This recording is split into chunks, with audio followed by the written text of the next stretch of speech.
This conference will now be recorded. Great. Okay. Do we want to wait another minute or two, or? Let's get rolling. Okay. Hi, Mary. Hi, Hey, Mary. everybody. Look what Mary just did. She turned on her camera. Yay! I was actually trouble getting it on. My antivirus was not letting it. It was Hi, Daniel. blocking it. But anyway, here I am. Hi, Joe. Welcome. You. All right. Well, thank you, everybody, for being here. My name's April McLeod. I work with Simplicity Designs, and I'm a member of the Family Business Association. So before we get started on our conversation today, I'm just going to give you a little bit of background on family business. I've been a member for 3 years now, and I'm involved in a number of associations and groups, and of all of them, the Family Business Association has been the one that has allowed Simplicity to grow the fastest. So family business exists to connect and support families to drive prosperity in the region. We have a number of online resources. So since COVID, we put all of our material online. We have lots of fantastic events like the one you are about to experience. A number of advisors who can help you grow your business. And then we have peer groups as well, which I'm sure any member of a peer group at Family Business would be happy to talk to you more about that. So if you are interested, any one of us would love to speak with you. If you know business owners who want some support and a great place to network and connect, please send them our way. So this morning, I have the great pleasure of talking to Daniel Kresko. And I'm not going to read his bio, but I encourage you to go to our website and read it. I did get a chance, well, I guess not me, but talk to him last week.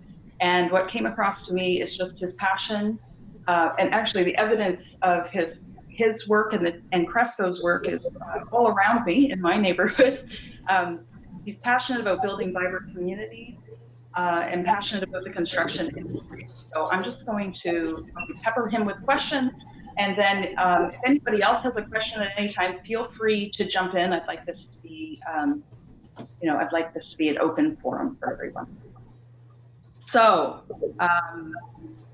Kresko, let's talk first about pre-COVID and what was happening in your world then. What were some of the challenges you were facing? And yeah, maybe we'll just start there. So. Sure. Thank you, and thank you for having me. I'm happy to participate in this webinar. Pre-COVID, so we've experienced in the home construction industry, actually construction industry in general, labor shortages now for quite some time. By quite some time, the better part of the past decade, and it continuously has been getting worse. As people entering the finished trade. Sorry, I'm going to reduce the volume. It's getting a lot of feedback. Less people entering the skilled trade lines of work, and more people retiring as our population ages. So it's been tougher and tougher to find skilled labor.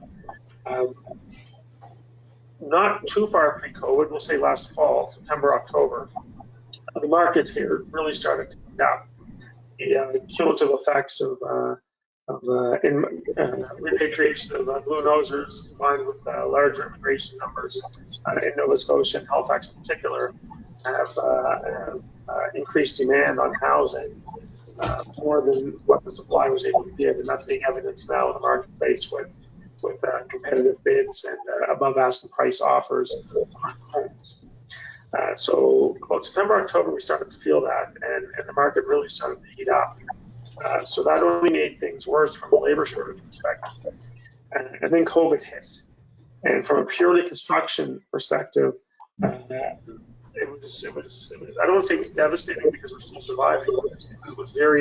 It made very difficult challenges that much more challenging because no longer, in addition to the challenges we had with skilled labor shortages, and in addition to the challenges we had with higher demand, which meant you had to build more. Now you have the challenge with the pandemic. People afraid for their lives and their health and their lives. And then you have the competition with the $2,000 CERB, where many people who are very capable of working and where safe circumstances were provided or safe work environments were provided, were choosing to take the $2,000 and stay home. And that just made things even more worse. So a year ago, if someone came to us for a pre-sale, we'd give 6 months, maybe 7 for a closing date. Now we're closer to 9 or 10 months. And that's just the timeline involved to get the home built, combining both labor shortages and COVID restrictions on new home construction, which is the number of trades or the number of different trades you can have in a home at one time. Right. So was there at any point like a complete shutdown and then like a recalibration, or how did that happen for you during all of this? Again, not in the office, but out in the field, we never really shut down, but very quickly the industry itself came up with some measures, and what was agreed upon was only one trade at a time, not one individual, but one trade crew at a time in a home, and that gave people a sense of safety, and allowed us an opportunity to make sure that things were safe within the home. You can't disinfect a home under construction where it's in the framing stage or anything like that. It would be virtually impossible. But it did give people a comfort level. So there was never actually a period of time that nobody was working at all on our sites. But it did slow down to a crawl, and it's not much better than a crawl right now because again, if you have trade A showing up to do a small item and trade B shows up to do a big item, and A's in the house first, B walks away. Right. So how is the market right now? Like, is there It's still overheated. Okay. It's overheated. So there's about a 6-week lull, I'd say from mid-March till the end of April, where there were little activity. But May onwards, the activity started picking back up, and it just hasn't slowed down. So it's right where it was last fall. So it was more of a 6-week hiccup. I'm sure some of the demand that we picked up in May was pent-up demand for that 6-week lull. But simply put, Halifax has a housing shortage, and it's going to have a housing crisis if it doesn't already have one. We have less than 1% vacancies in multi-units, and for the first time in my recollection, and I've been here 19 years, we don't have a finished house. So normally we have some spec homes where we build on spec. That's the way we operate. We just build them and eventually the customer comes. Right now we're building them as fast as we can, but nothing is being finished without a customer attached to it. Wow. So you talked about, so because the trades can only be one trade at a time, it's slowing things down, but you also said there was a challenge with the trades beforehand. How do you, what are you doing to combat that? And do you have maybe ideas for what could happen? Well, I mean, we can't control NSCC. We can't control the life choices that people make. But I know some of the things that are helping it are, again, the repatriation of bulldozers that have gone out west, Alberta in particular. Alberta is not in a good economic state right now. So people that were in the building and construction industries out there are starting to come back, or have already come back, and where we can reach out to them and bring them on board. We do. We're a general contractor, so we don't really have. We're not a builder. Everything's done through trades and suppliers. But our construction supervisor, for example, was in Alberta a number of years ago. He moved back. I think it's been 3 years now. He's been with us, and he's been reaching out to his friends there, saying, "Look, if you come back, whether you're a framer or whatever the trade it is you specialize in, if you come back, we'll give you pretty well guaranteed work." So if you're thinking about coming back, come back now. The challenge is you need people to enter the skilled trade industry. So it's bigger than a Cresco issue. It's an industry-wide issue. And I also think it's important that some of our immigration starts targeting skilled labor.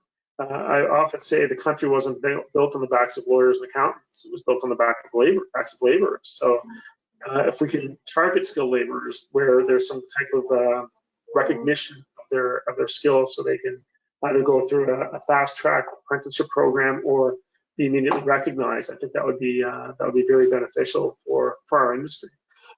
Skilled labor is an issue not just in Halifax; it's across Canada. It's just a bigger issue.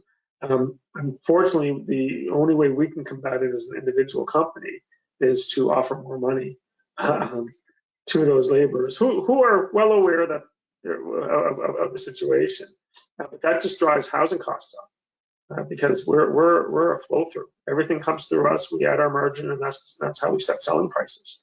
So the more we pay, the more the customer pays, and that's part of the reason housing prices are going up, because all the input costs are going up. So is there any work being done to lobby government to make some changes for immigration, or how? Because I think I said this to you on the phone last week, that I know that there was a push from the provincial government on promoting the trades to young people, and I asked you if you had felt any impact of that. You said you definitely did not. Well, we didn't, and again, where we're general, it would be more of our trades that would be closer to that and would feel it sooner. In other words, if you run framing crews and you have 2 crews versus 3 crews versus 4 crews, you know how many crews you have. We're just hiring the main framing crew, so we're not sure on the other end of it. So I can't say that it was a good or a bad initiative. I would suggest that it should be good. Anytime the provincial government puts their back behind something, it usually does work out. But the challenge over the last, we'll call it 4.5 months now, has been from an industry association or perspective, all the efforts are around COVID management. So we're one of the lucky ones. We continue to operate as a company, and we're actually having, it's almost challenging to say, we're having a banner year. In light of all that's going on, it's a tough thing to say, because we know some organizations have already failed and will not come back, or are on the brink. So as an industry association, their focus lately has been all about the COVID-19 management and dealing with the pandemic, and advice no different than FBA has. So the lobbying of the government, you can't. Government doesn't even have standing. They're not even meeting. The legislature's not in. There's no committee meetings. So where it's really ramped up over the last 6 to 8 months. Mm-hmm. There's really not been an opportunity to do anything. And even again, if we reach out to our industry association, their response is, we're just busy with the pandemic. This isn't the time to deal with that. But it is something that needs to be dealt with. So what's happening? Like I know you said there's a major slowdown, but you still have the vision, right, of building vibrant communities. So is it just full steam ahead for you? Like what are some of the plans you have in the works, if you're allowed to? It's a cautious full steam ahead. So we're still going ahead, but we are looking over our shoulders, because we don't know what the second wave is going to do. And we don't know what this entire pandemic is going to do with respect to our immigration numbers. So where traditionally Halifax has grown by about 4,000 people almost every year forever. The last 3 years, if my numbers are correct, it's 7, 9, and 11. Those are huge jumps, but a lot of that is immigration. So with the pandemic, with restrictions on international travel, with our borders closed here, specifically in Nova Scotia, we're not sure what that's going to do with demand. So a lot of what we're selling now is pent-up demand. Will the pent-up demand ride itself out? We don't know. But some of the things we've been doing lately is reaching out to different markets where traditionally we've built in higher end neighborhoods, we'll call it.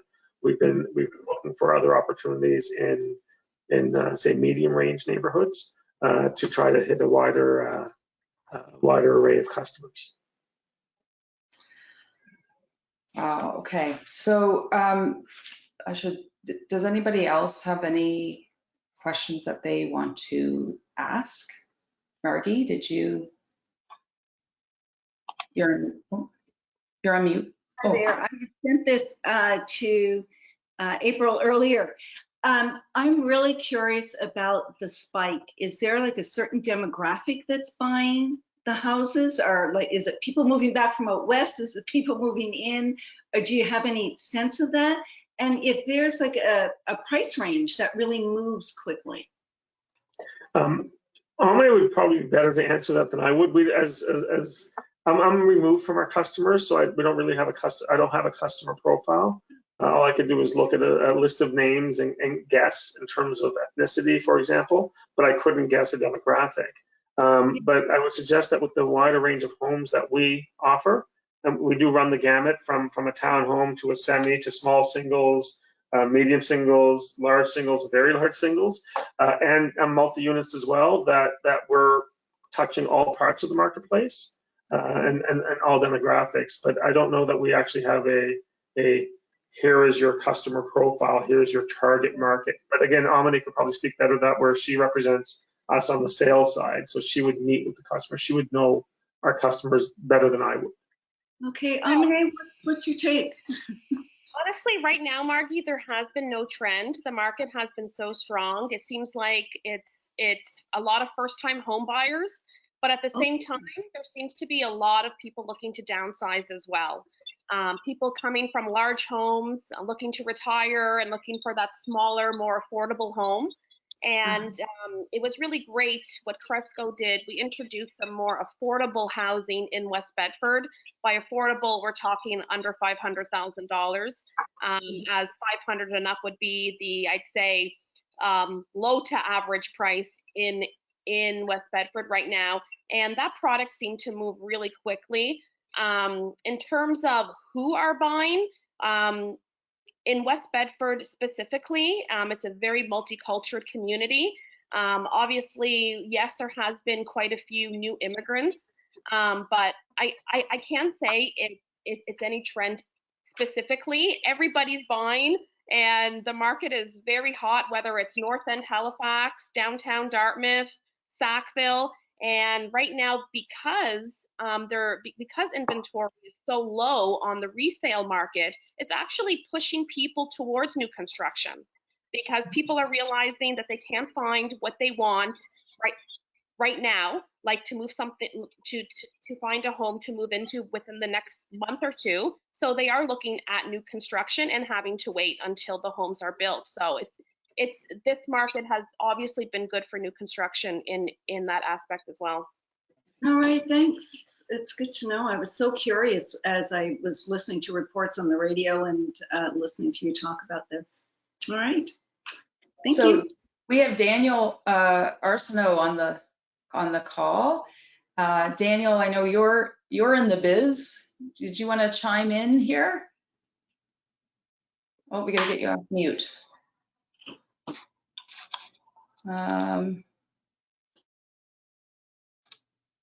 Oh, hi. I can't hear you. Do we have tech support on the line?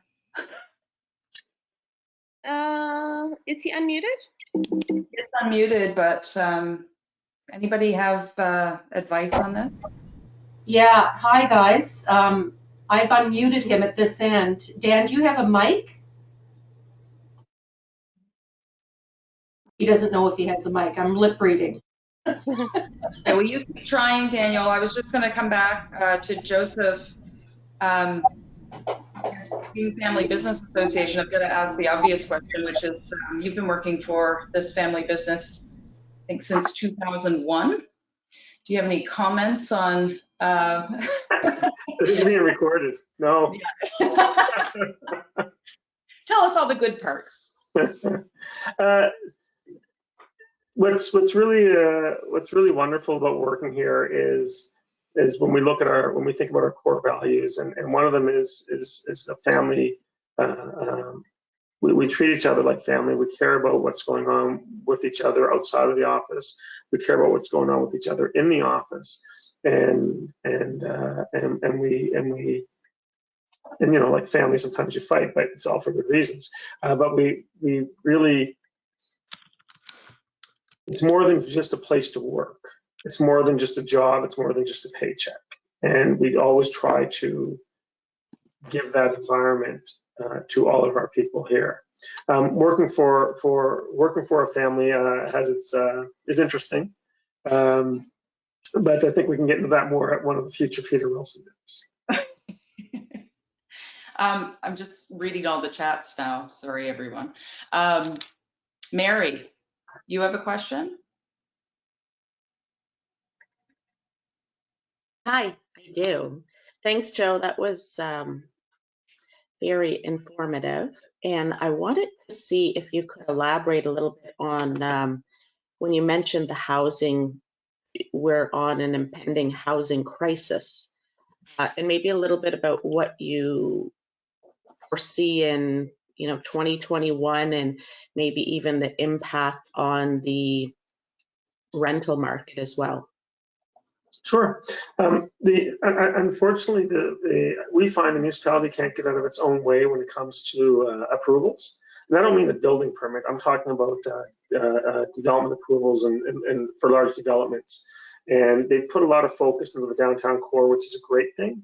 But they've let the, if you want to call it the suburbs, go. So we're trying to get other areas approved so we can bring more to market.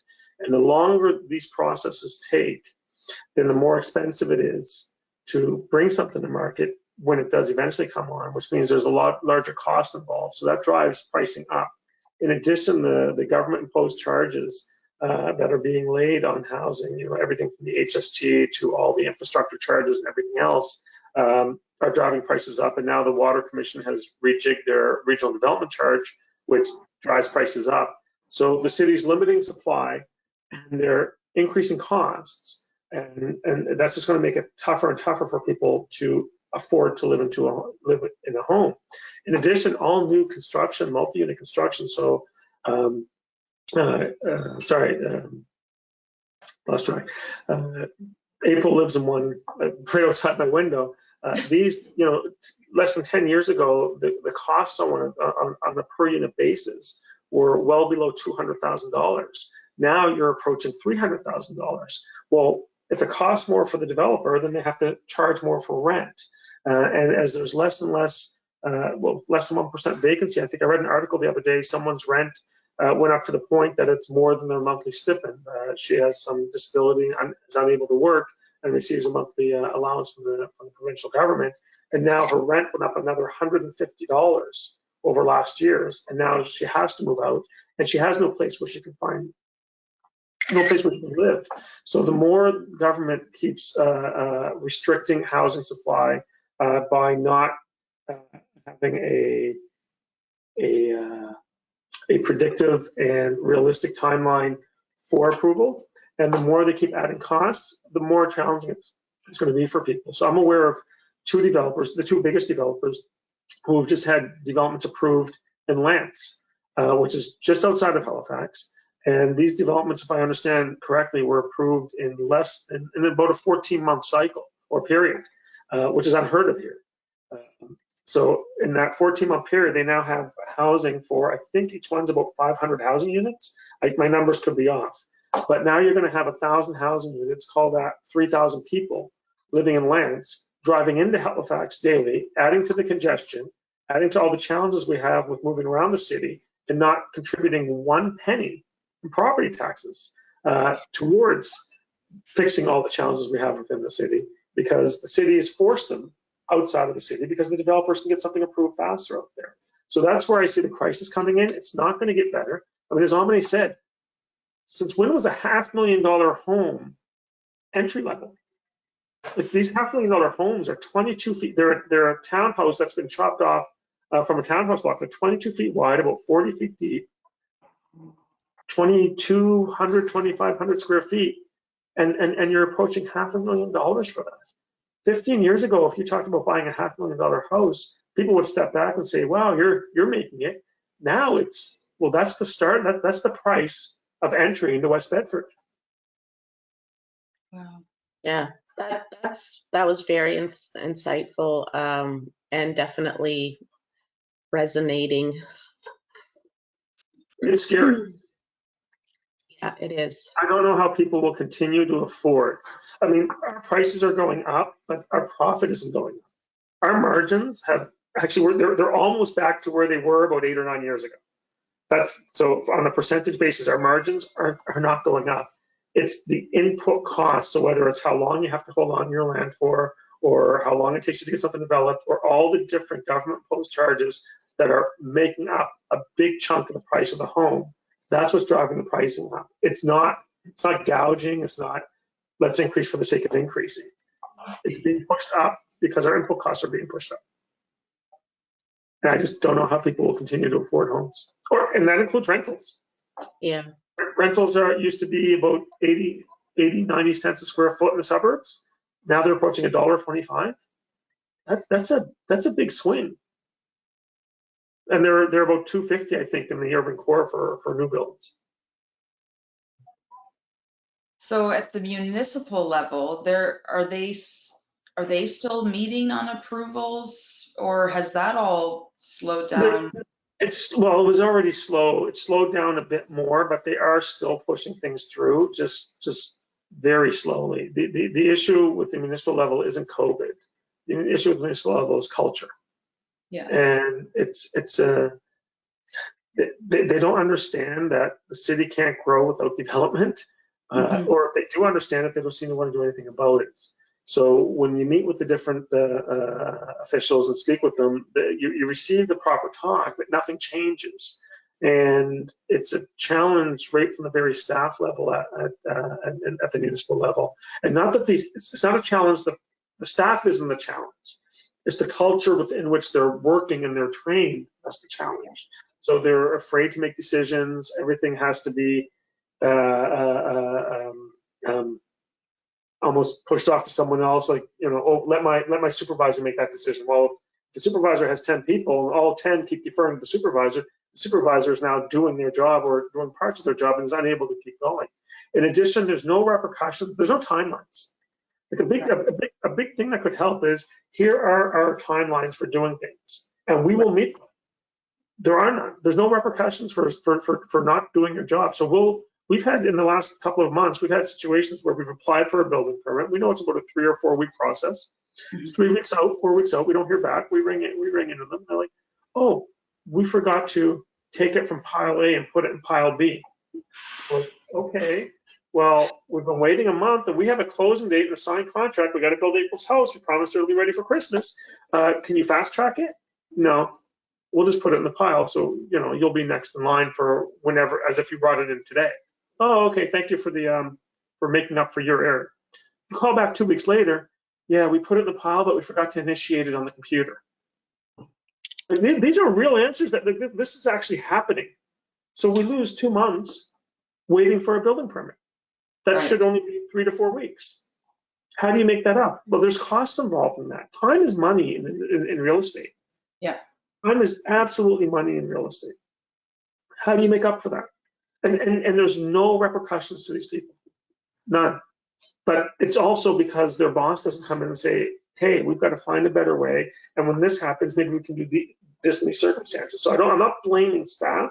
I'm blaming the culture and the organization. It's just there's sounds like Durham has a process problem. Maybe they could use some simplicity help. Huge process problem. Huge process problem. Dan, is your microphone working now? Oh, I hope so. Can you guys hear me? Well, There it is. yeah. I had to exit out and come back through download an app or something. Yeah. Hi, everyone. Hi. So did you want to share with us? Absolutely. Yeah, Joseph, I can resonate with what you were speaking on there. When you first started to speak there, I'm with a family business, Arsenault Brothers Construction, and we're a sub-trade here in Nova Scotia. So it's all commercial, no residential, but a lot of the same challenges. It was chaos, but organized chaos, but that's usually what it is anyway. So it didn't slow down at all for us. I mean, we're doing work for all the commercial general contractors that you guys would be familiar with, JW Lindsay and Bird Construction and Marco.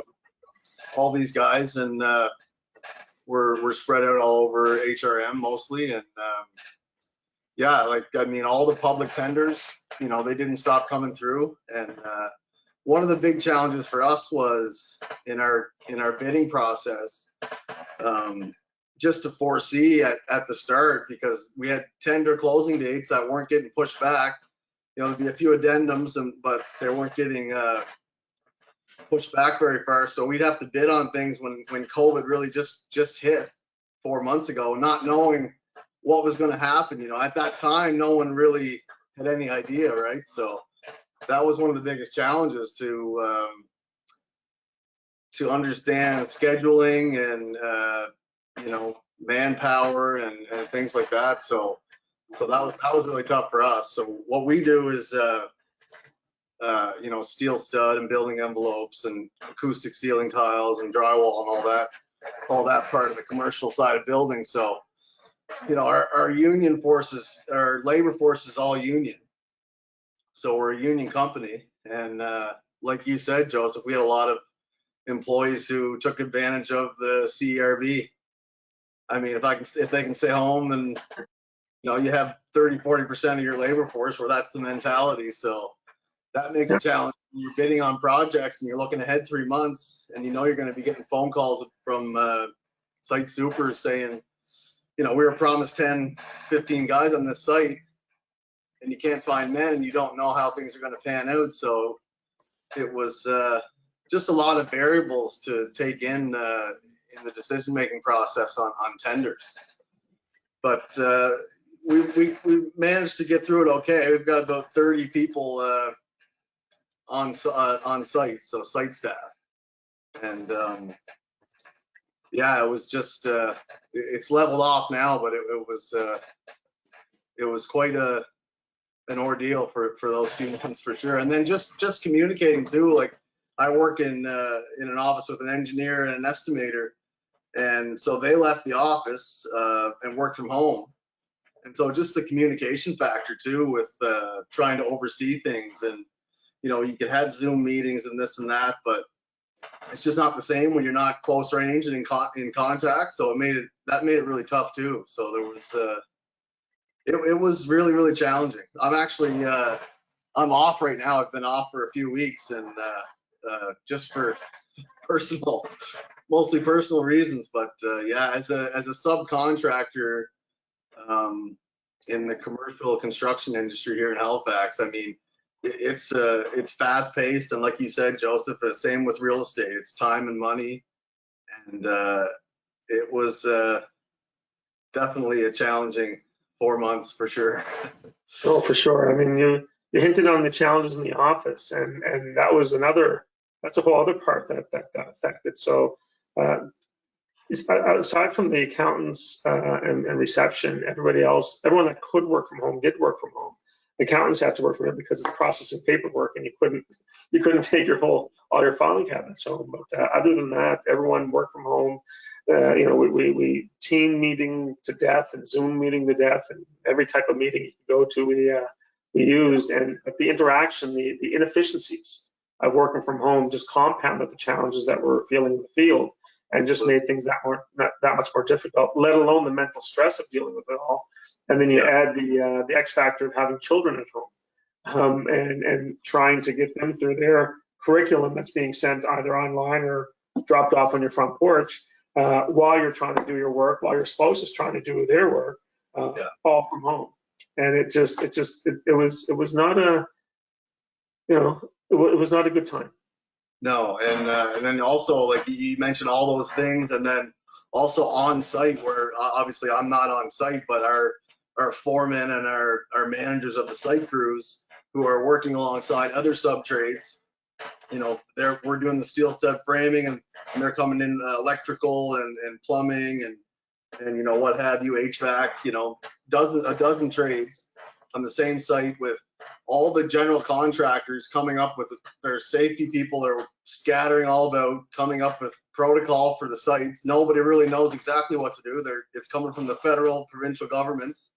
And so the general contractors are throwing out emails every day about, you know, something just to protect themselves and obviously as a sub, you just follow their, we have our own safety people. We follow their protocol, and we have a contract with them on a certain site. And everything from wearing masks and gloves to staying 6 feet apart. And these things, like, they may seem small, and then, they would be enforced on site to some degree to keep, the safety. But then, it's just construction sites. If you're familiar with them, it's organized chaos, but it slows down your labor. It does, absolutely. Safety is number one. Obviously, as an employer, that's always number one. You don't risk, say financials over safety, but anything added in that's extra to, the norm can slow down your labor a lot. And when you're talking about, $1 million contracts for union labor, where materials are 25% of your cost, the majority of your contract is labor, union labor, and you add in some factors that slow down your men every day. It's not you actually lose on the contract.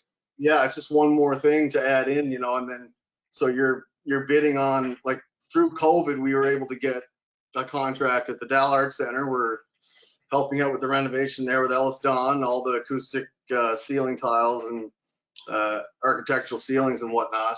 And JL Ilsey High School, we're helping Marco there and stuff. But just for me to oversee an estimator and an engineer and all the site work, even just talking about it after being off for 3 weeks, it was a lot. It was because there's so many uncertainties that you're not used to. There's always some level of uncertainty and risk, but yeah, there's just so many things that you couldn't foresee where you had, and you see, like, the one thing I was surprised about though was, like, when we looked at, calling in to see where numbers landed after tenders closed, nobody really got too excited, where the numbers just, sometimes you see the numbers go way up and it's in a range where the costs are almost irrational, right? Because nobody really wants the job because they're just not sure enough to place a good solid bid in. But yeah, just a lot of uncertainties. Wow. Thank you so much, Daniel, for sharing. This is a time to have great resilience. Like, this is a real, none of us were prepared. Nobody has a pandemic plan. So, thanks so much. John Keating, I see, has a question. Oh, Michelle. Thanks. Everyone can hear me, I assume. I just unmuted myself. Yeah. Awesome. Thanks, Joseph, for your presentation today. Just want to follow back with a comment on a note you made earlier with regards to the state of the housing market in Halifax. And you were noting that, we're on the precipice of a housing crisis. But I think, if we look at the numbers that we have in market currently, I mean, we have less supply on the market than Toronto does in standing inventory. So I would say that we're actually in the housing crisis, but the impacts of it are about 6 to 8 months out because of the knock-on effects of supply decreasing and then demand forcing pricing up. But we are starting to see the impact of that. And, a lot of the bidding wars we're seeing on listings throughout the market, and I'm sure, in your business, there's likely a greater number of people looking for homes than likely you're able even to supply, as you know that you don't really have any standing spec inventory without a buyer attached to it, which, in Halifax is almost unheard of.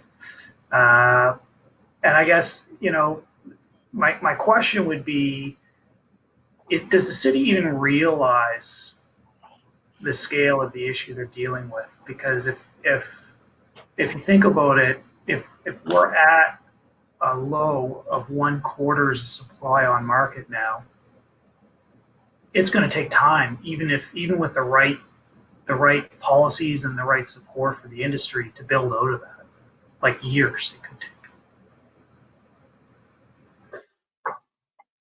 If actions speak louder than words, then the city has no idea what's going on. They may indicate, I mean, I remember about 5 years ago, and my timeline could be off, but the city at the same time, they were worried about what they referred to as sprawl and wanted more densification. They rejected an opportunity on a development close to the Armdale Rotary that would have removed some really old and I don't want to call it decrepit housing, but some housing that needed to be replaced, and replaced it with some townhomes, which aren't overly dense, but would have put a number of units in place of a higher number in place of a few. And at the same council meeting, approved water services in a rural development where they're on septic. And you just sit there and you shake your head. And so they say one thing, but their actions go in a completely different direction. So if the question is, does the city realize? The answer is they may verbally say they realize, but they're doing nothing to show that they realize and that they can make a big, that this is all in their laps. I mean, city development is the responsibility of the city. And the more rules, the more, the tougher they make it for development, the longer the wait times, the needless wait times on approvals.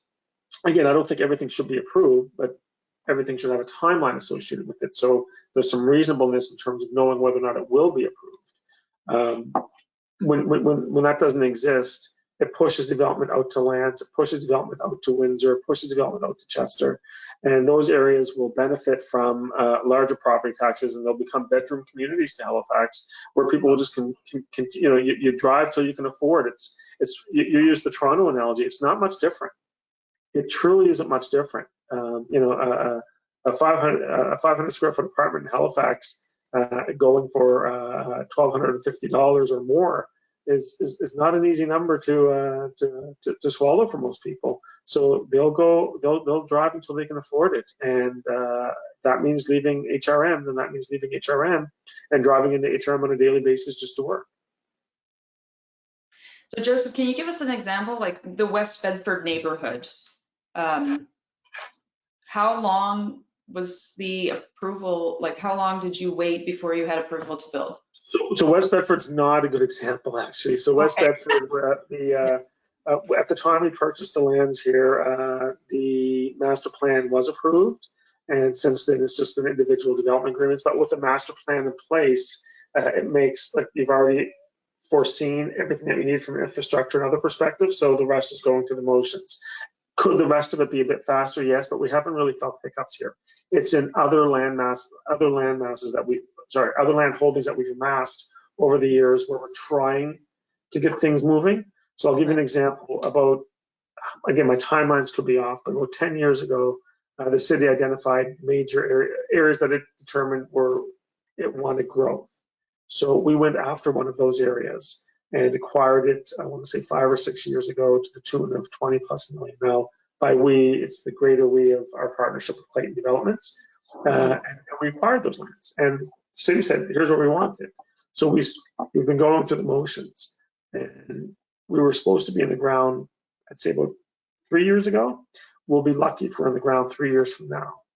Oh, wow. It's these types of things that just make things more and more challenging and more costly. So even here in West Bedford, where we thought, well, there's another land holding that we have that's not far from West Bedford that we had also planned would be on board by now.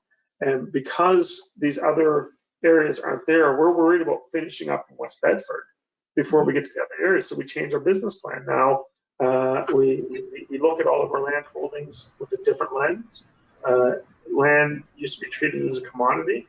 In our world, it's not a commodity. It's a scarce resource. And when you look at it as a scarce resource, not a commodity, your approach to what you do with it changes. So we're building more of what we have. We're selling less land as pure land to others because we have to. The other land is going to be ready by the time we finish, and unless you want a gap in your business, which nobody wants. I mean, when I say gap, I mean 2, 3, 4 years.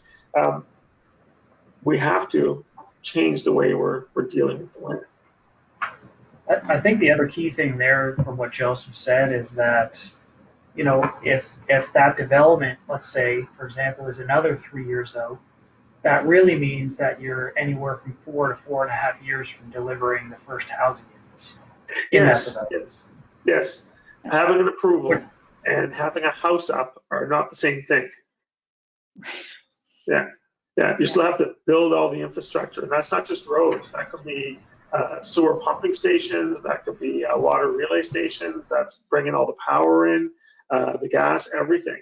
To build the roads, to build the pads, to start building your house. So you're right. You can attack another 1.5 years on an approval timeline for a home. Thank you, John. Yeah. So we have Scott Brown asking, any speculation on when the market will stabilize? My hope is never. But look, I think the provincial government has done a phenomenal job with immigration. I think the Atlantic Pilot Program that was what they entered into with the federal government a number of years ago, and our provincial immigration minister literally flying all over the world to beat the drums for, or maybe play the bagpipes for Nova Scotia. I think again we've done a phenomenal job to increase. Halifax always has the rest of rural Nova Scotia, the rest of Atlantic Canada. Halifax is the big city, but now, and Blue Nose is moving back, but now the percentage that's coming from outside of Canada. And when we say immigration, it's not what you would traditionally think. It's not always poor countries. So I ran into the minister actually on a flight to Paris a number of years ago, I think 1.5 years ago, and I said, what's taking you there? And she said, immigration. I said, Paris. Yes. So it's Western European or first world countries, people from there that are willing to come. We had someone that worked in our accounting department here a number of years ago who immigrated here from Scotland. I just kind of shook my head, I always looked at immigration as you leave a poor country to go to a better resort, to a better country to try to make better. But I've never seen it going from, I wouldn't consider Canada or Scotland to be different, or France or Canada to be different. I'd see us on the same level. And it was just mind-blowing. Opportunities, great. We love it here. We love what Canada offers. We love what Nova Scotia offers. So no, I don't foresee any stable. I hope there's no stabilization. The only way, from a demand perspective, from a supply perspective, that's all in the hands of the city. They have to be able to get approvals through, good approvals through, but in a more timely manner, predictable timely manner. So when we know that we're going to run out of, development A will finish in 7 years, and we want to start development B in 5 years, we know that we have to start that, and it's a 3-year process. We know we start that 2 years from now. But if you start it 2 years from now and it ends up being a 7-year process, you've got a gap. Yeah. And that doesn't work. So until the city can work on their timelines and be committed to them, so that we can work on the supply side, because the demand side, I'm hoping we've hit a critical mass and it'll just keep feeding itself. Once cities get to a point where people want to come, and that just starts, it just spreads and it gets stronger, and we'll just keep growing. So now it's all about the supply side. So maybe the answer isn't never, but it comes down to the municipality recognizing what powers they wield and enabling good development in a more timely manner. So Michelle, I'm not ignoring you. I see you've got some questions here. So I'm going to start with, COVID's not over. Yeah. Every other place on planet Earth that opened up saw an increase in cases. And now more health measures are being introduced. So requiring masks, I guess the question, are these issues going to continue moving forward, or how has this impacted your plan? We're living in a pandemic. The pandemic's not over. Until there's a cure, it's not over. So we recognize that. So no different than you think of the province of Nova Scotia now. For the better part of the last 2 months, if not longer, we've been very good. I think 13 days now without a new case, but even prior to that, we had a little blip. But prior to that, we had probably the same run without a new case. So we've been blessed. Really, all of Atlantic Canada. I think if you compare Atlantic Canada to anywhere else in the world, we're different. and in a positive way. So we're living through the pandemic. We're not expecting that to change anytime soon. So everything that's going on now is going on with that in mind. We're giving longer closing dates to finish houses. We have to. We just can't do what we used to do in the same amount of time. And that's COVID related, labor shortage related, and I'm looking ahead on Michelle's question, and supply chain related. So if I could just bump to that one a little bit, we have seen shortages in lumber. We've had manufacturing, when Quebec and Ontario were shut down for manufacturing, our own office here was delayed by almost 2 months because our doors were being made, were ordered out of a manufacturer out of Ontario, and well, you have to have office doors. So it's things like that. So we are feeling that, and that'll continue to come. And you just don't know what the next one is because you don't know which supplier has been adversely affected until you get there. In Nova Scotia, Atlantic Canada is big for us, but compared to the rest of the world, we're tiny. So we're not on the priority list for most suppliers. So we continue to look out. As soon as we hear about something, we see what we can do to gather our own material, but it's challenging and it'll continue to be challenging. So our latest one was lumber a couple of weeks ago. Prior to that, it was cabinetry out of Quebec. Prior to that, it was certain steel doors out of Ontario. And there's always going to be something. So as other areas around the world where the manufacturing is taking place are feeling the pinch, that's going to affect us. And let's not forget China, where a lot of the world's manufacturing takes place and where it started, and now it seems to be heating up again in certain provinces. We're not sure what the long-term effects of that will be on the supply chain, because we know that they'll just shut down and look after themselves first, and then if it's about the highest bidder, well, you never want to be in that kind of a situation where you're overpaying for something. And Michelle, there was a question I missed earlier. You said, I'm curious, if someone buys a rental property and the unit is rented, can they give the tenant notice to move during COVID? So the eviction restriction, I think, was a 3-month restriction, and that was only if you weren't able to pay your rent due to a COVID-related reason.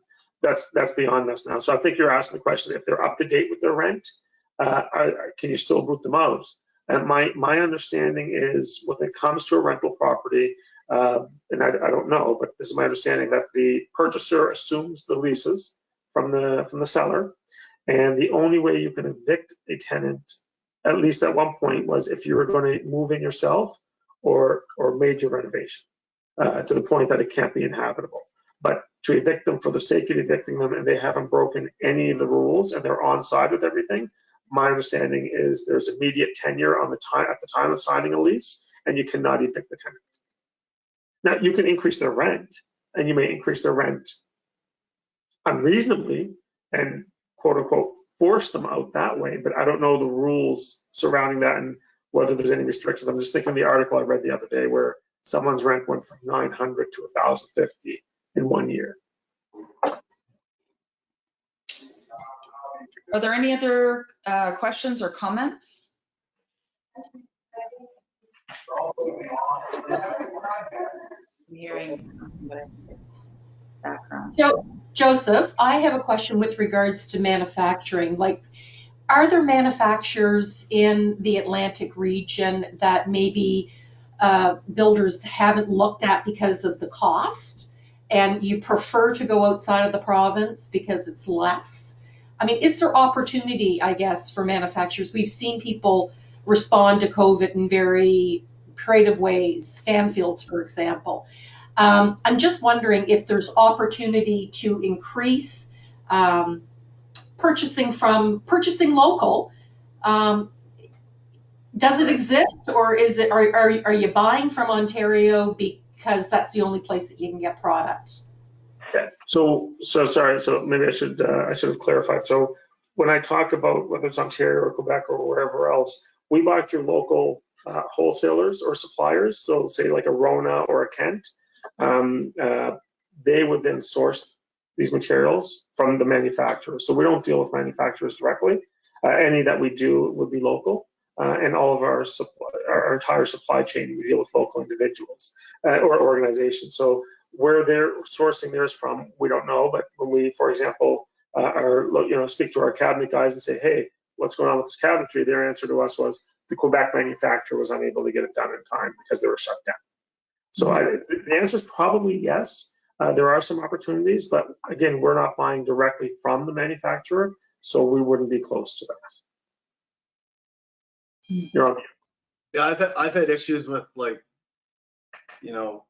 acoustic ceiling tiles and architectural trims and whatnot, and same situation as Joseph, dealing with manufacturers that are somewhere in North America, and there's sometimes, and then the lead times has been a big issue. Just wondering if it's a hard spec, like what lead times are going to change due to COVID and stuff like that. And also to piggyback what Joseph said earlier, as challenging as it's been, you're so right when you say that, Joseph, that it's a blessing in the East Coast to be in the construction industry, an essential service, because you hear the horror stories, and people in the entertainment industry and retail and restaurants and a plethora of others. Like, it's as challenging as it's been. At the end of the day, it is. You have to be. I have to be personally thankful to be in the industry that I'm in, because wow, it could have been a lot worse, for sure. 100%. Not just in the industry, but in the province that we're in, and the region that we're in. Whether we're in a hot housing and construction market, and we're in a very cool COVID area. So we've flattened the curve, we've beaten the diseases out of it, and the market's up. So yeah, we're blessed, but we know that, but we recognize at the same time that many others are not, whether it's from health issues or it's from business challenges. We recognize that we're blessed. That said, I just feel some anxiety around all of this and just want HRM to do better, so to get ahead of this housing crisis we're in. This has been really interesting. Thank you so much, Joseph, for being with us today. I'm just going to wrap up because it's like 3 minutes to 10. Learned a lot. I don't know, is there anything that anyone can do to shine a light on this issue with HRM, or what, like, is it just, you just have to sort of deal with it? It never hurts. I mean, there's a municipal election coming up. Unfortunately, I don't know what kind of campaigning is going to take place, or whether there's going to be any type of debates or anything. But it never hurts to ask the candidate, how do you propose to deal with, and call it a housing crisis. I believe we're in I think John is right. We're not so much on the precipice. I think we are in it. When you have people bidding more than an asking price, that's a problem. When you have less than 1% vacancy, that's a problem. When you start a 100-unit building and within 2 months you have a waiting list of 80 names, and the building won't be ready for a year and a half, that's a problem. It's from one side, from the builder side, oh, that's great, but that's a problem for the city. Mm-hmm. And that's not good. It's not good for longevity, because if people are going to come here and they can't afford to live here, they're not going to stay here. Yeah. And that's a problem. So bring it up with the municipal councilors. Bring it up with whoever's running for mayor. For sure. Thank you so much for your time today. I've learned a lot. Thank you, Daniel, also for being here and sharing your experience as well. Amine, did you want to say a few words here at the end? Sure. Well, I just want to say thank you again to everybody who joined us this morning, and of course, Joseph. This real estate market and the growth in our sales and in the overall real estate industry has been such a hot topic, and everybody's been talking about it. So we thought that this topic was really relevant, and it was really great to hear some insight on it. I wanted to let you guys know that the reason why we started these Staying Connected coffee chats is because obviously we've all been experiencing challenges in our businesses through every industry during COVID. And during COVID, Family Business Atlantic we really started supporting our members with COVID resources, and we saw a spike in our membership growth. So we found that having these coffee chats would be a great way to connect with our new members, reconnect with the families who we've not been able to see for some time now. And as you can see today, this really has been such a great platform for us to have some real-time conversation as opposed to a webinar where it's more of a presentation style. I think we're all just webinared out right now, so I think it's really great to have this real conversation on relevant issues and hot topics. And of course, as you can see, this has been a great venue for all of us to network. So if any of you have any topic that you want to discuss, please reach out to myself or Michelle. We'd love to host another coffee chat and continue doing this. So thanks everybody for joining, and thanks Joseph for your time. Thank you. Thanks, everyone. Great to see you. Have a great day. Bye.